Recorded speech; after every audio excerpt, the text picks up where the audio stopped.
So our question to them was, well, actually, what are you trying to do? Why do you want these women to connect with you? And their answer was, we want them to ask themselves one thing. We want them to ask themselves, could your joint and ache pain be something more serious? And we were intrigued by this because this wasn't the organization coming to us and saying, well, we want to promote how prevalent the issue is. We want to promote how scary the issue is, or we want to promote all the signs and symptoms of the issue. It really wasn't about that. It was one very specific thing about the target and really thinking about how we were going to capture the attention of a specific target audience by talking about them, by putting ourselves outward and thinking about what does the audience want to hear as opposed to what do we want to say to them. And that was a really, really intriguing thing for us because it was so tight.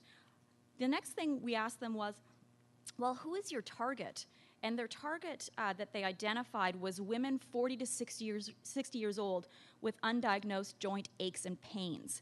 And they really told us that they had this great research, and it's important for us to know and hear what they had research on their target audience about, because a lot of clients actually don't have quantitative research. And they come to us and they say, well, we actually haven't done a survey. We can't afford to do a survey. We haven't been able to really get into the mindset of who this target is. And our response is, but you live with this issue every single day. Let's use what you know. Let's use the qualitative information that you know in order to get inside the mindset of that audience.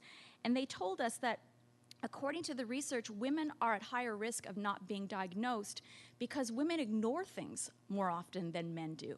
Men, when they have a joint ache and pain, they immediately complain about it. And unfortunately, women, when they have an ache and pain, think, oh, it's just part of aging. It's just something I have to deal with. Let's carry on. So it was a very, very different insight for men than it was for women.